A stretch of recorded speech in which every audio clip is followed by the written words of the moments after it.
All right. Hello, everyone. Welcome to another special session in our user showcase webinar series. Today, we're going to go over tracking activity across sales with dashboards, featuring our own BrightGauge user, ACP Technologies. I'm Danielle Ungerman, the Customer Success Team Lead here at BrightGauge. And today I have the great pleasure of speaking with Benjamin Pierce, the President and CEO to ACP Technologies. Thanks for joining us, Ben.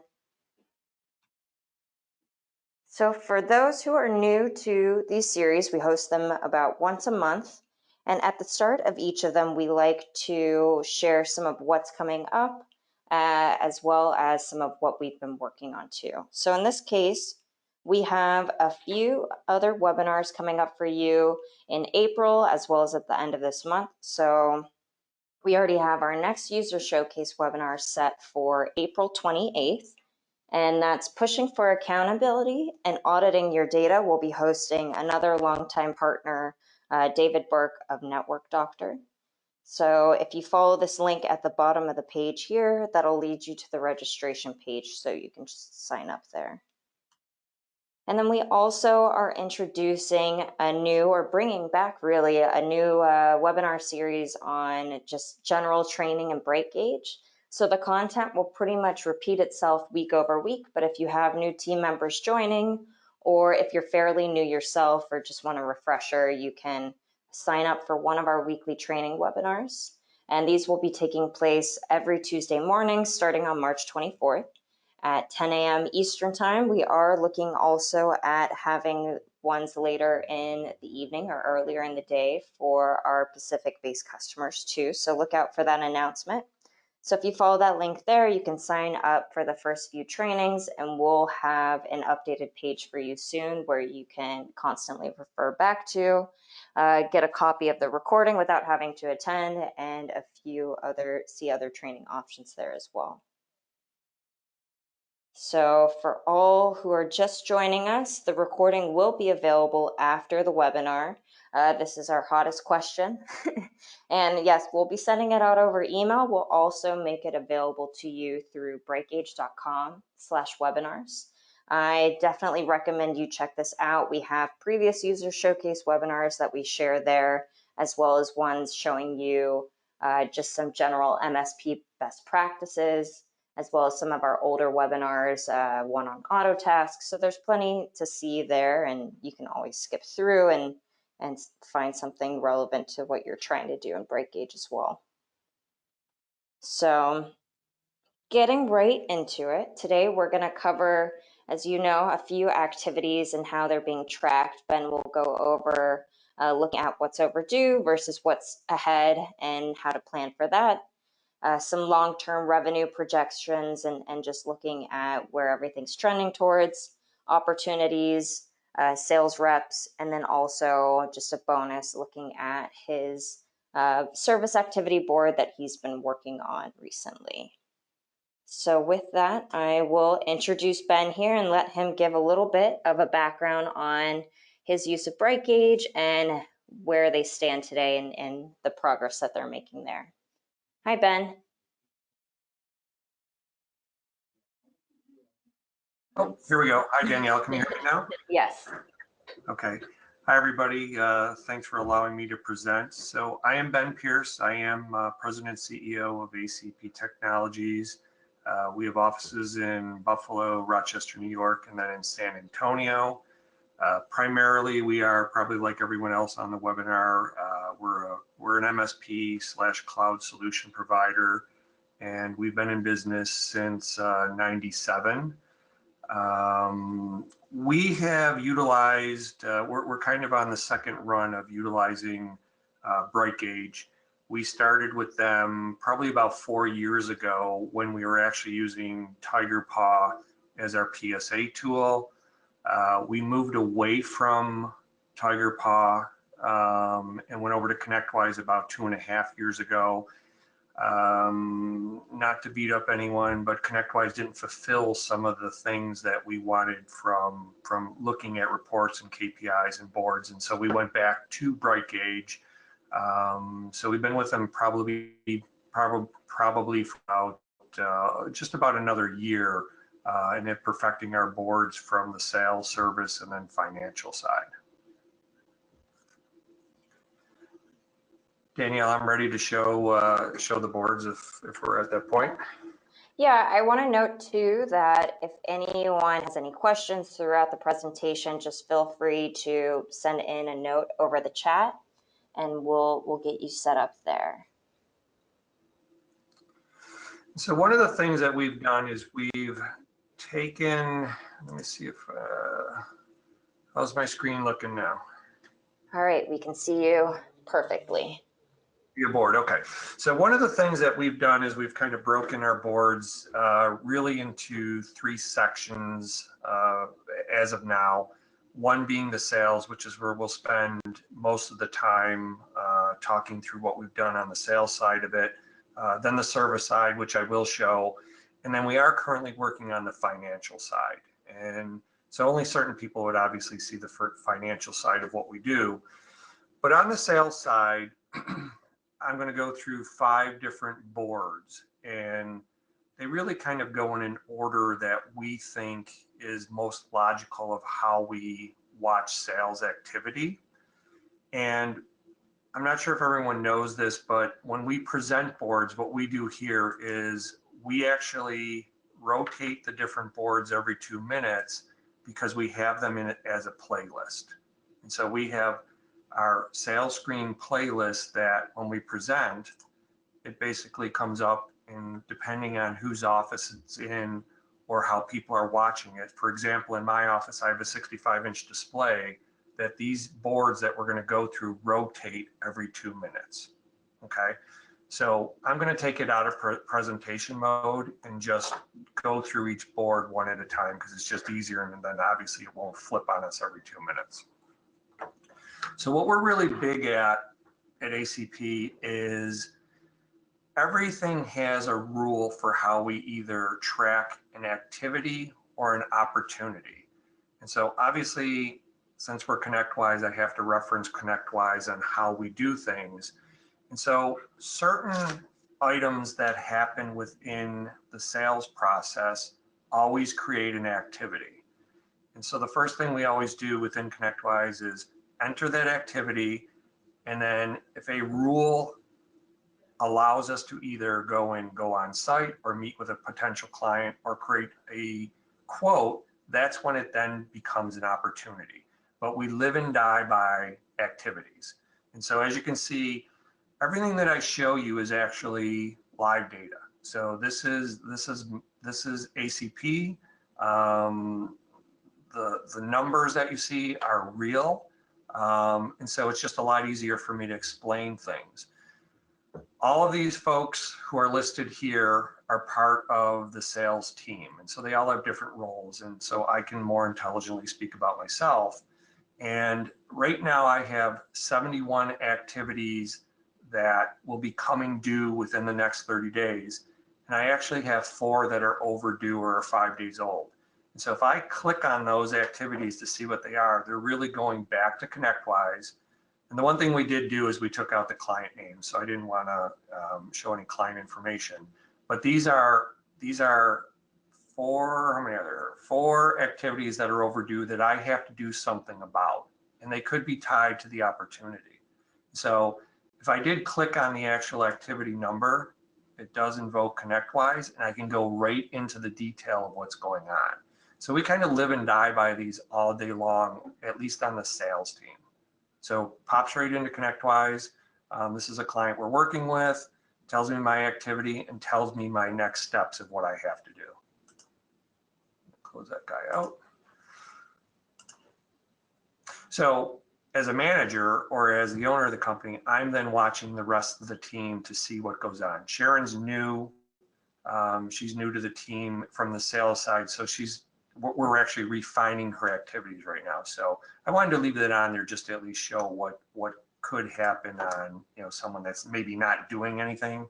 It's not that she's not doing anything, it's just she's new to the team. The good news is, some of my top sales, they have a lot of activity going on, and they're doing a lot of calling, and it could be follow-ups and it could be meetings. okay? So that's kind of part one of at least on the activity side. We then come down and we show what activity and what revenue is tied to each type of service that we have. So we break things down by agreement revenue, product revenue, and then obviously service. So the hard part or the tricky part sometimes is when you're quoting things and trying to get the true value for what it's worth within, a 12-month, 24-month, or 36-month agreement.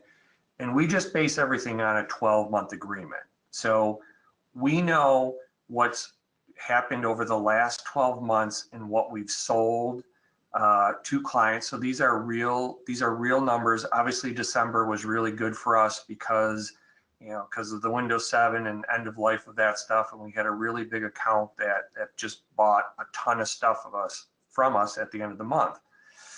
The first couple months of 2020 have tailed off a little bit, and obviously since we're not through March yet, it's still on the downslide, I guess, for right now. But it does always show us, and you'll see on some of the bar graphs that we just have this slow progression of positive revenue on just about everything. And so obviously that makes me happy. And then when we talk to the salespeople, these are things that we just review at a high level. Any questions, anything on that, Danielle, that we want to go over? Nothing's come in here yet. Definitely send in questions into the chat if you'd like to have anything reviewed even further. Okay. So again, as those screens would rotate, I would then go to our second dashboard. And the way you would look at this is really, this is what's happened the previous week on this side, and this is what's going on this week for sales, okay? And so last week we had opportunities, we had 9. Again, the 12-month total for revenue, which would include product, service, and reoccurring, is 52 grand. And we closed 592 activities that everybody worked on. What happens going over to this side is this is what is occurring this week. And so, I measure it by, obviously, as a business owner, I'm always looking at the dollar amount.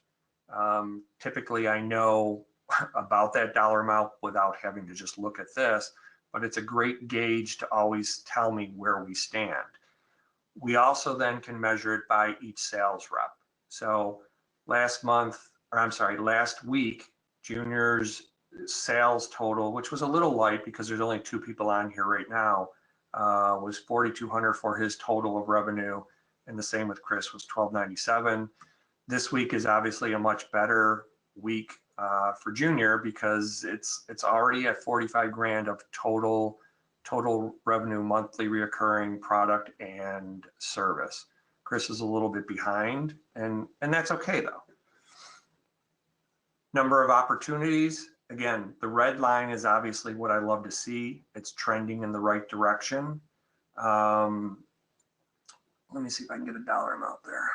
So as these go by month, it is telling us the opportunities we won per month. And it really could be anything. Obviously, it could be, it could be just a PC, or it could be, a $5,000 a month, monthly recurring. But again, for me, it's always looking at the trend line of what's going up.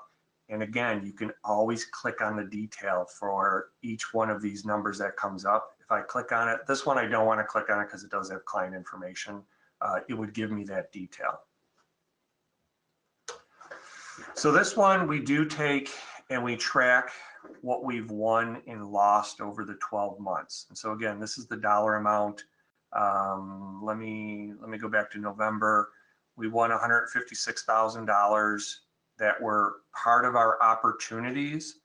And then we lost either what we quoted or opportunities. We had the answer of no, they're not going to take our proposal, and either they've done something else or moved on, or it could have gone stagnant, but we close it out. We're very I think we're very refined in our process of trying not to let things just go forever. If we think something isn't going to turn out to a sale, we categorize it as lost, and that's what this bar graph will show us.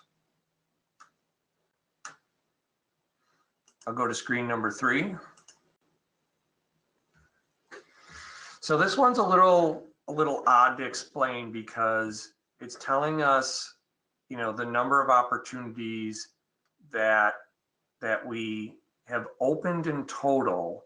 And as you can see, what we've closed is a lower number but a higher bar graph, but it's only because, as my guys explain it, we have 2 y-axes determining the different colors here. So you can see this goes 0 to 36, this goes 0 to 4.5. And so on this side, it's the number of open opportunities I have right now. So I have 16 opportunities that are open. And then I have 4 that are actually past due of when I think that they should have closed. So for me, and I left it this way, it's for me to go work those. You know, it's going to find and call the client and say, hey, what are you guys doing? How come you haven't signed on the dotted line? And so again, very easily I can click on these and I'll do it. No, I can't do it. But if I click on it, it would show me what those client opportunities are, and I would go and address and work those. So it's for each one of the sales rep and what they have going on. So Ken has literally nothing overdue, and neither does Chris. And they would be the main people that I would be concerned with. Same with here, this is then the dollar amount of what those corresponding opportunities are that are open and that are overdue or past expiration. And so, you know, there's a big amount in here. And a lot of times it's just, you know, it's making that decision if it's really a dead lead or a dead opportunity, and we got to close it out.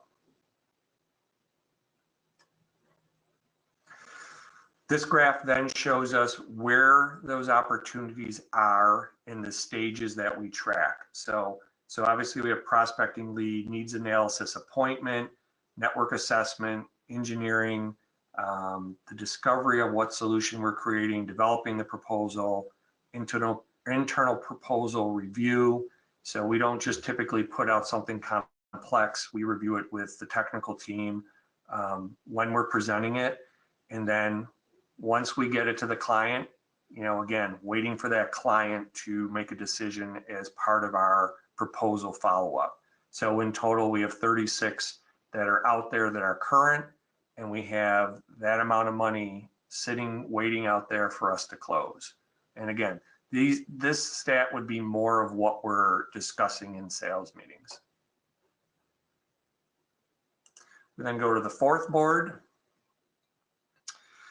And so I monitor this a lot because this is, you know, for a lot of us, this is what we know when we get in the door. If they allow us to do an analysis appointment, you know, we know, yep, we're getting closer to having that client allow us look at their equipment, do a network assessment, but at least we're closer to trying to close a deal, or at least getting to the point of proposing something. So we have 4 future needs future need analysis appointments scheduled. And again, that would have been reflected on the last screen that we were looking at. When we go to this screen, it tells us how many needs I don't know why I can't say that. Needs analysis appointments we have performed weekly. Okay, so there's 3 of us on here right now. Typically, I'm not the person that's doing it, but Ken and Chris would be the 2 main culprits of scheduling those. But I do also do the same thing. I get in there and I usually have 1 or 2 a week. But again, it gives us a good sense of we know when we're getting there to do that assessment that the chances of closing on a deal is obviously much higher, and that's probably for all of us. And so we have that screen rotate and we look at it, and you know, it looks like we've got a little bit of a downturn right now, but it's also because the month is only halfway done. And so it doesn't concern me to look at something like that.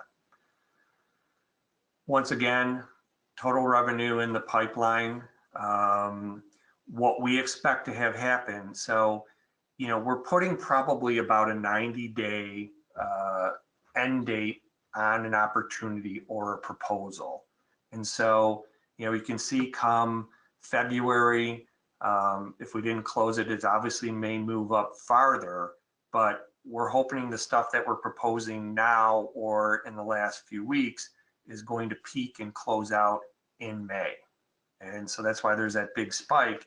And it's probably like that just about every time we look at it. Every month we move forward, that big peak moves down one more month.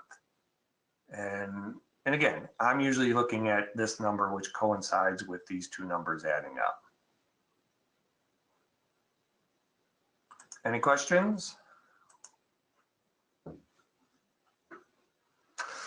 So overall, this is the board we all like to look at. This is what the sales folks are accumulating. So this year, quite honestly, this is where I stand this year with total revenue one, and more importantly is obviously margin. We're starting to get really good at, the hardest part is obviously monthly reoccurring revenue when you have managed services on workstations or servers and getting that exact cost. And the one thing we are good at is being consistent with it.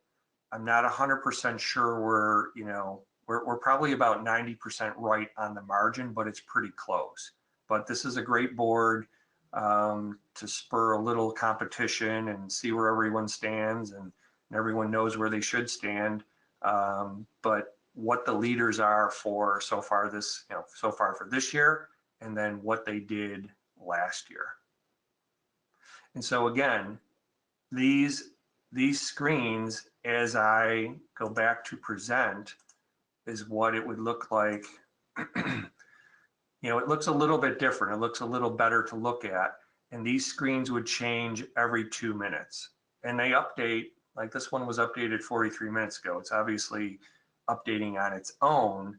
But I just think it's a great tool to always be watching, compared to running a report every day or running reports every day to see where things stand, or weekly or monthly or whatever.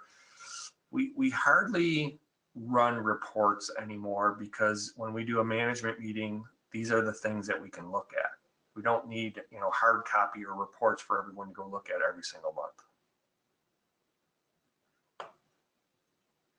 Anything on the sales side? Well, I do want to jump in and just make note that with the graph that you have showing at the bottom there, the line graph, 12-month agreement revenue, etc. If you click on any of those fields below where it says agreement revenue for 12 months, product revenue, service revenue, total margin, if you click on any of those in the actual key itself, it'll remove them from the graph. So Ben, if you click on that name there. And so this is great too if you want to just zero in on only one or two of those fields, especially if you're seeing how they might correlate to each other and in the mix of everything that you're measuring for. And also if you have one that is being measured on a larger range than everything else that's being visualized there. So something hits around 150K, but everything else is below 50K. You might want to just exclude that so you can see a better expanded view of what you're looking at too. Yep, it's a great point. And where I thought Danielle was actually going is that, again, all these points of reference, when you click on those, you go into the detail. And so on these screens, I did have, I had my guys remove the client information. So obviously there would be a column here that would tell what the client's name is, but I had them remove this for this demo. And again, you can go, and if I click exactly on that link for that opportunity number, it's going to bring me right into ConnectWise to the detail of each one of these opportunities.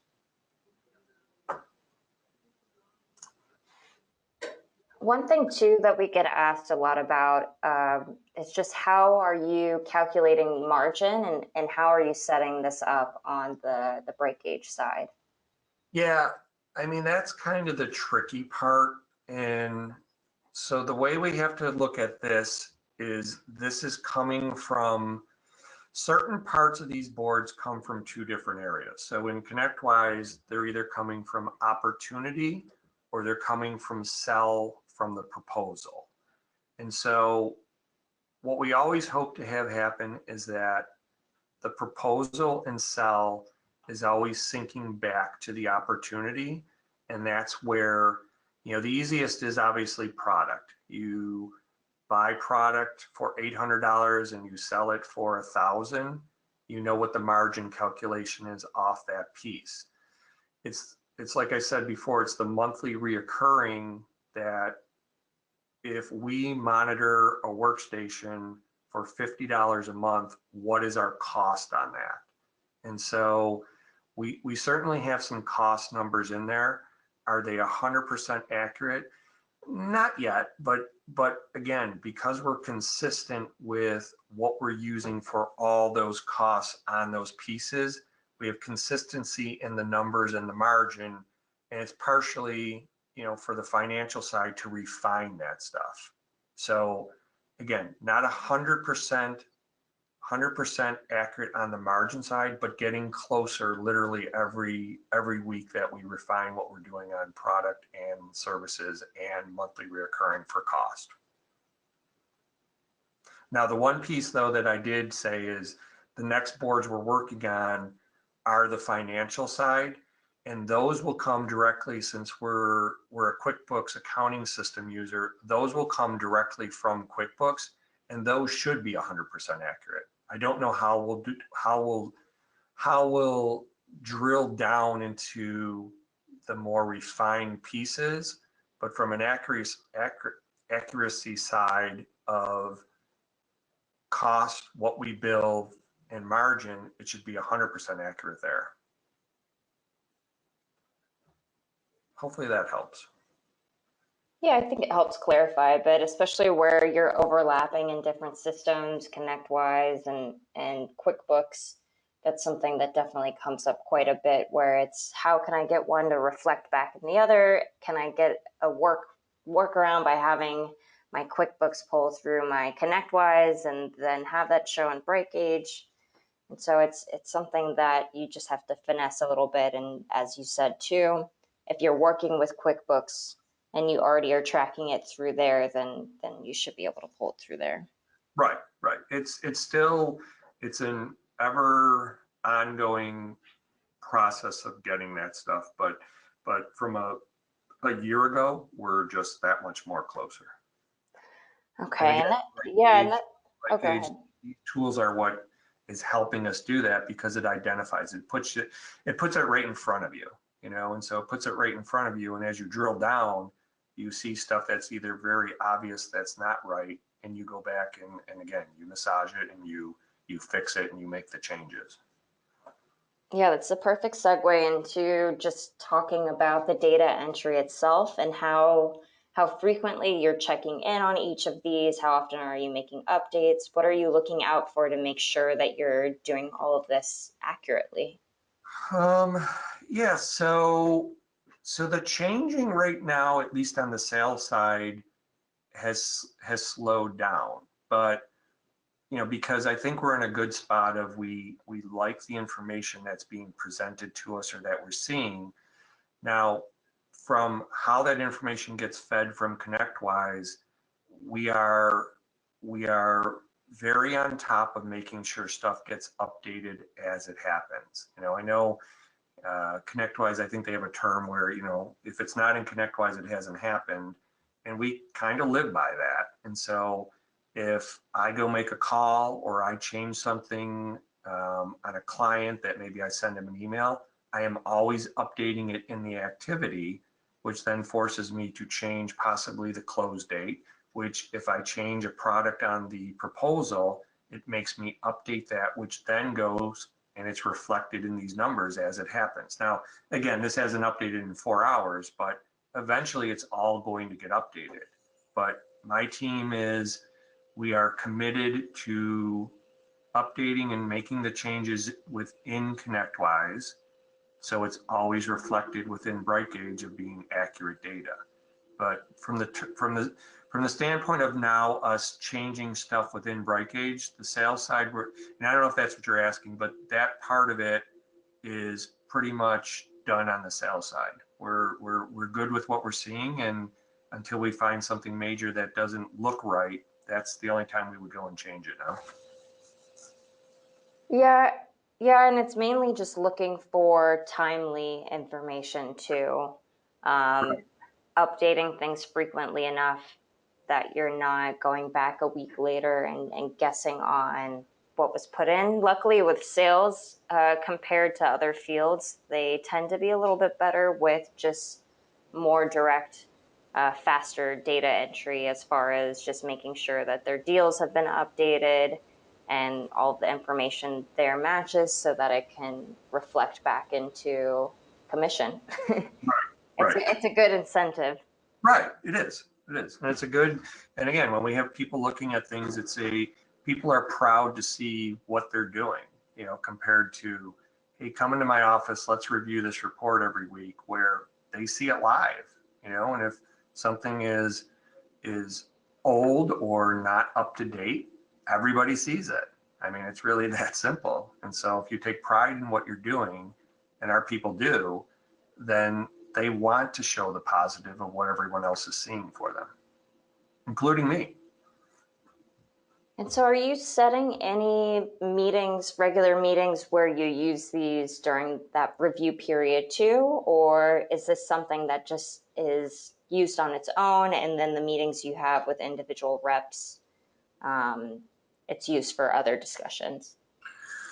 Yeah, I think it's more the latter where, so my sales manager reports to me, and then the other sales functions kind of filter down to him. So we have our weekly meeting, if not, talking more than once a day. And so we would gain the information of looking at this and taking whatever necessary action we need to. Again, for example, the sales meeting today was, I'm on the wrong board. Let me get to the other board. Was, why do I have so many opportunities that are past the close date? And so, that's the discussion we have in our mini sales meeting today.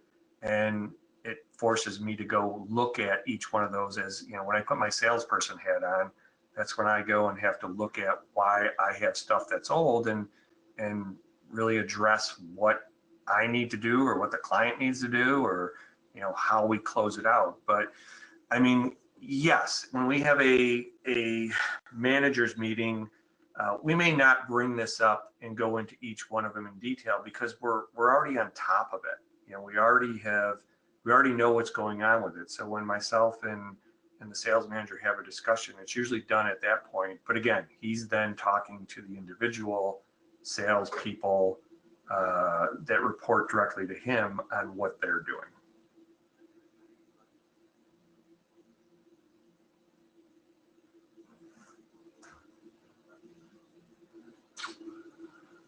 What's next? You want to go into sort of? Yeah, go ahead and show those. I have a few questions that are coming in now, so just as I review them, you can show that, and then we can finish up with that. Okay. So the second part of what I was talking about is obviously the service side. And so again, we're still really refining the service boards, but from the top level, there's some obvious things that we all can track, right?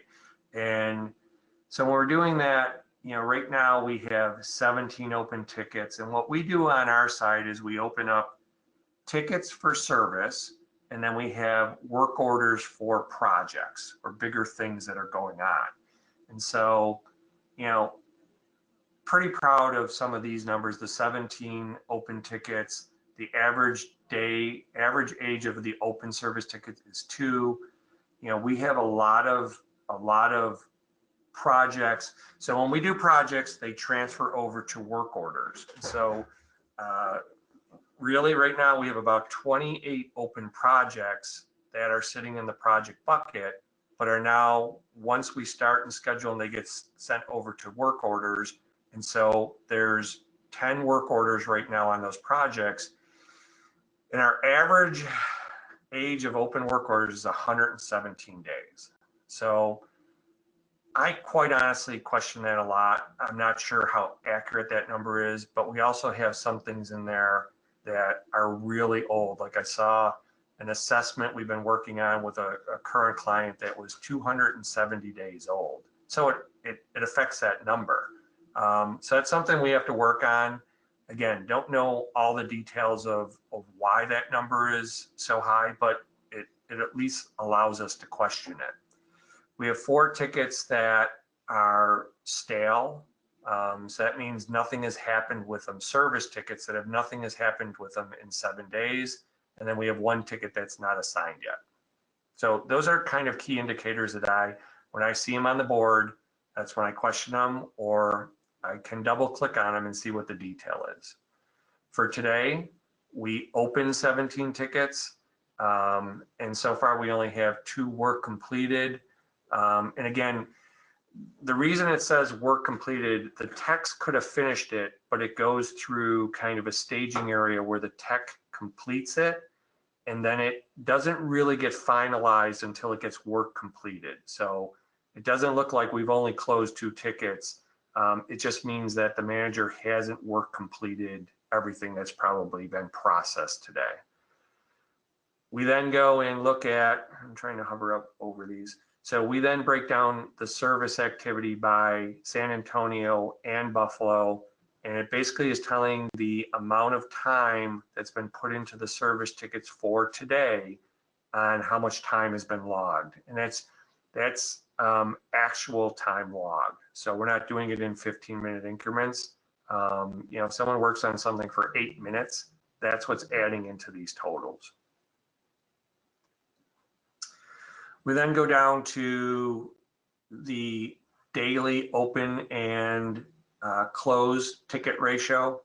So again, you can see where we have our high days and our low days, but again, it's just a good measurement of what's opened and closed each day.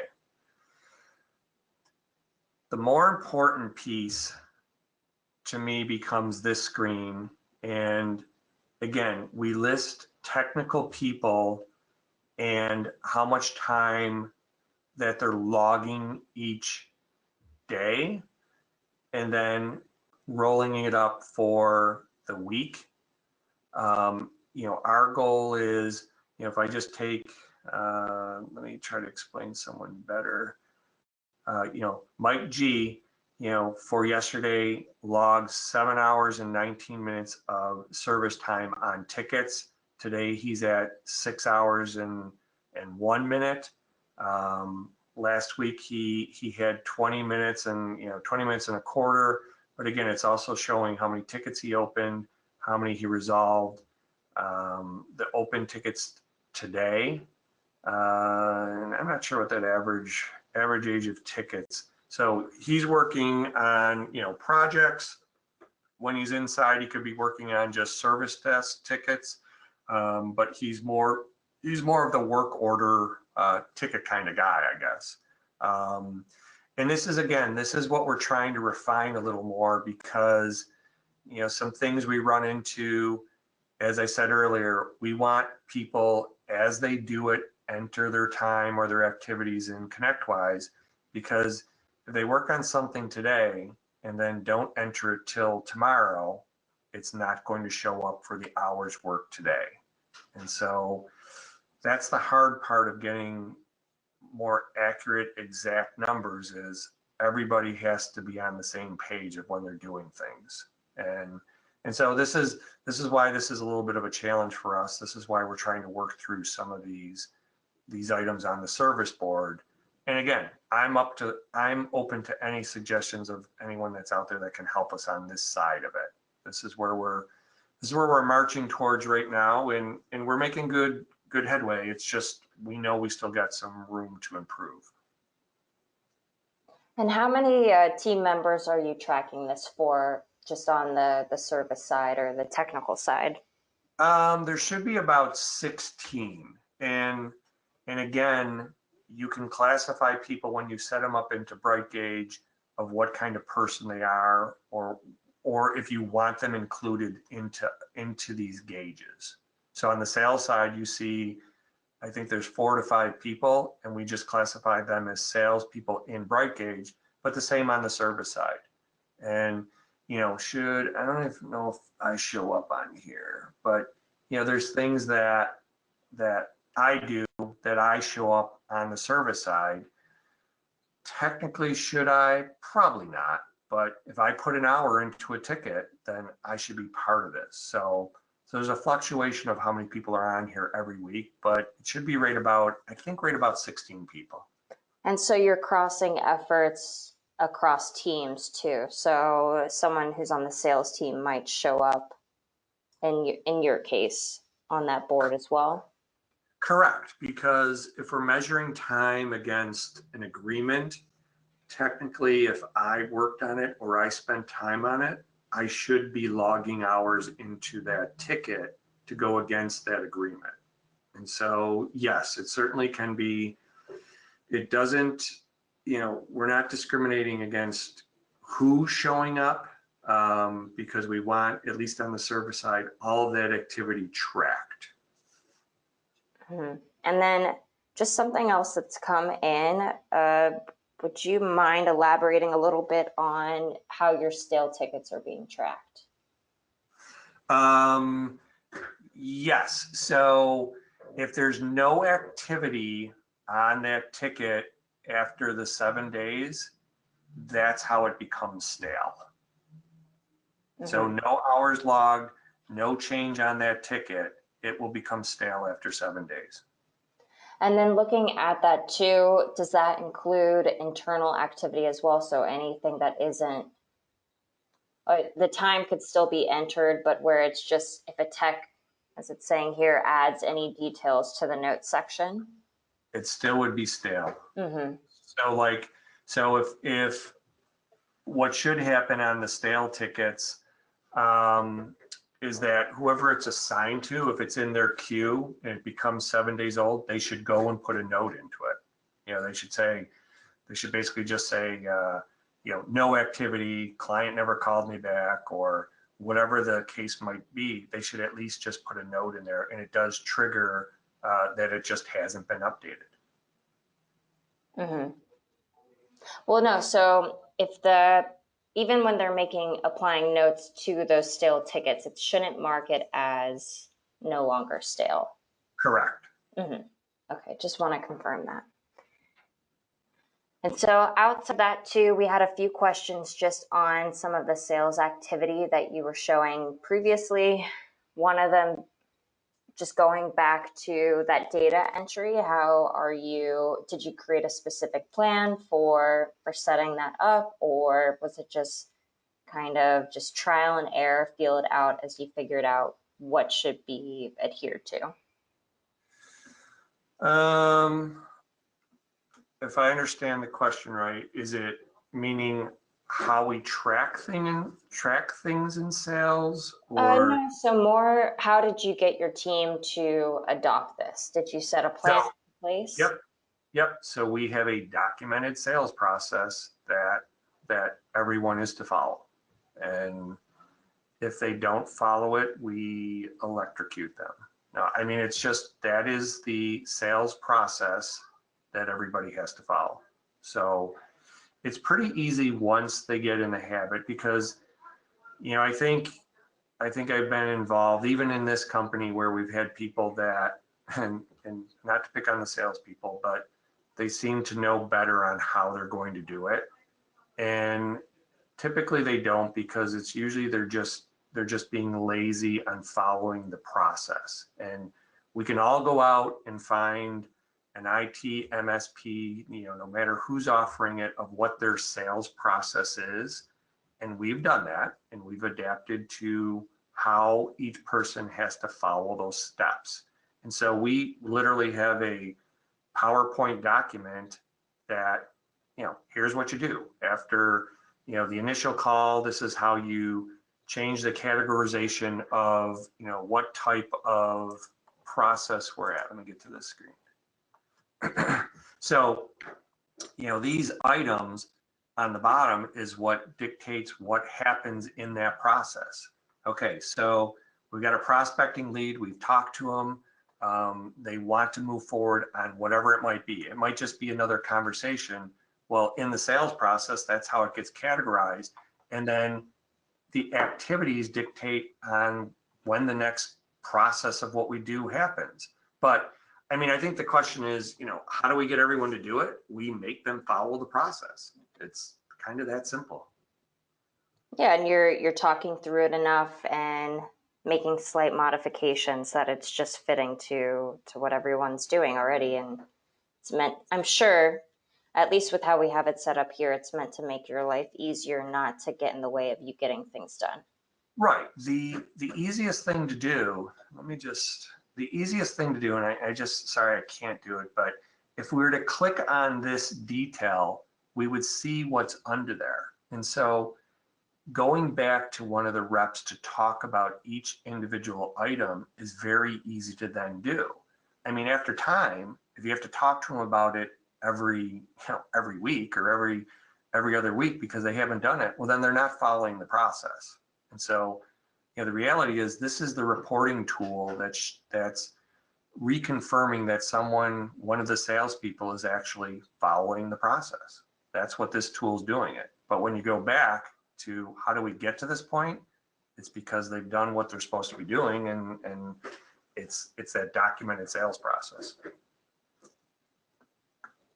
And then, so looking at screen 5, do you have your reps put in the full agreement? So when they're signing someone up, sending out a contract, it on the ConnectWise side or in QuickBooks, they're entering what exactly the terms are. So as far as monthly payments and the duration, 3 years, what's the final sale, and they add it to their pipeline, or?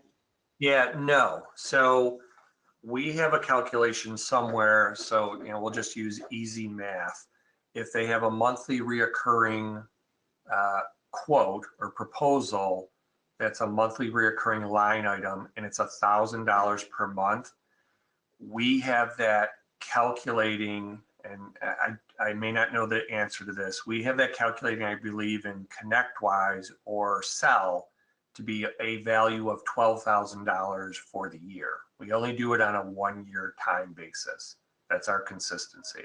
So that $1,000 per month would equal $12,000 within this number.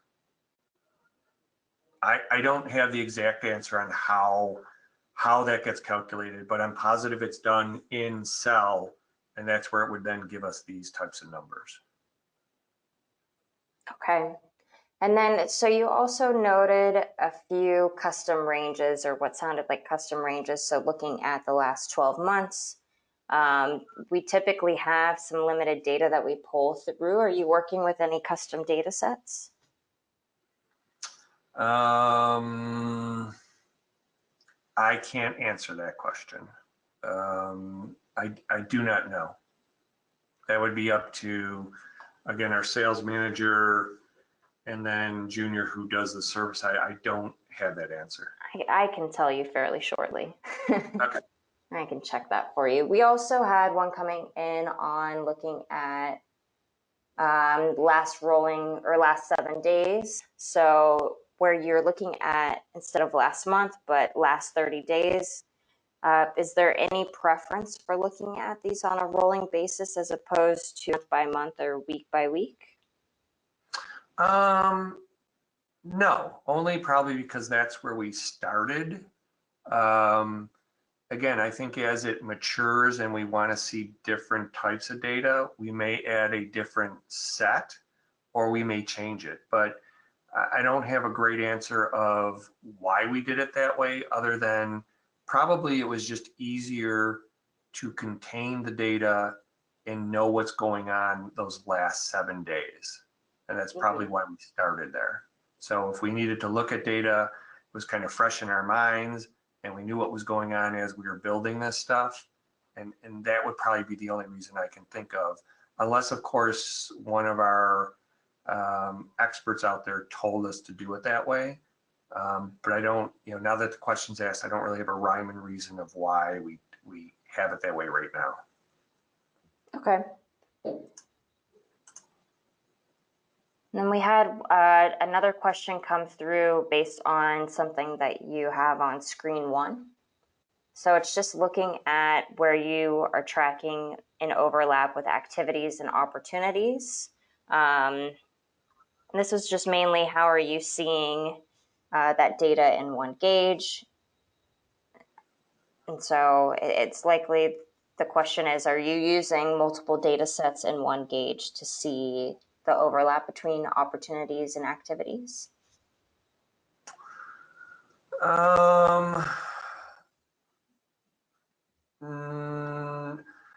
These numbers, or these numbers are based on just these users. So considering, let's use Ken as, let's use Chris as an example. He is just purely a salesperson, so his activities are purely sales related.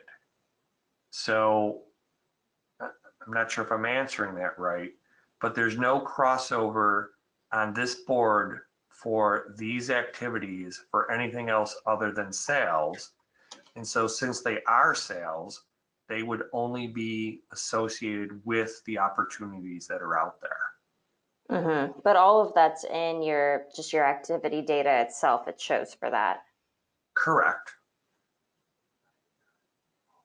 And so you're inevitably, you're just looking at who it's assigned to and any of the statuses that fit that. So open and then when you expect all of those activities to be due. So anything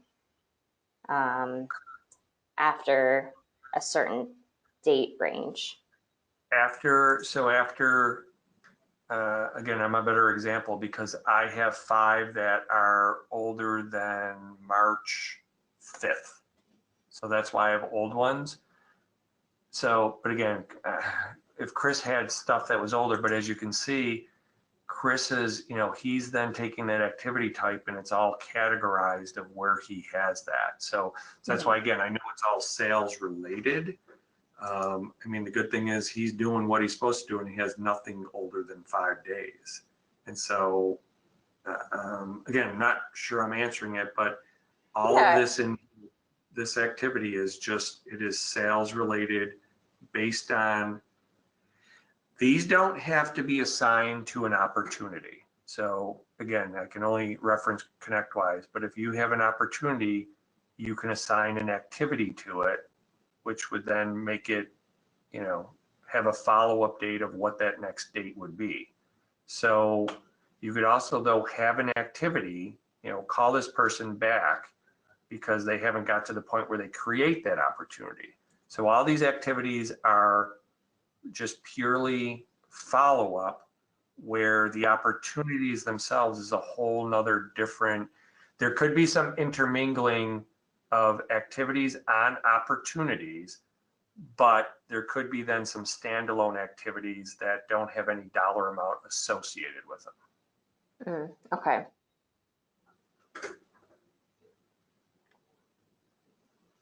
What else? Well, we're just about out of time here. I do want to note that if any questions come up after this, you can always email success@breakgauge.com and just note that you watched this webinar, you're curious about what you saw, and want to talk through maybe recreating some of it. We don't have templates in place based on what's built here, so it would be us helping you rebuild whichever gauges are of interest to you, like the sales activity one that we just reviewed here. So I'm gonna go ahead and just take back control here and wrap things up, I do want everyone to know about some of our resources that we have available. We do end with these each time, but it's still pretty great to see what you can build. So let's. Did I give it back to you? Yes, are you able to see my screen here? You Yes. are. So again, each of these webinars and other how-to videos, we have a few sections in support.breakage.com that helps with you not only reviewing some of what other users are doing, but also just general how-tos, and as you can see, sharing dashboards with clients down to more details on setting up filters. We also, again, will have our weekly training webinar. We'll include a link to that here. And then we offer some videos as well over our YouTube channel if you want to go in and see those playlists there. And of course, you can always reach us at success@breakage.com. So we'll cover some account reviews, audits, help you with some of your build out questions. So feel free to reach out, and if we can't help, we'll point you in the right direction towards a resource that you can get help from. So hopefully everyone found this helpful. Thank you again, Ben, for taking the time to share everything. It's really great that you could do it live for us. Thanks, Danielle. Thanks, everyone, for listening.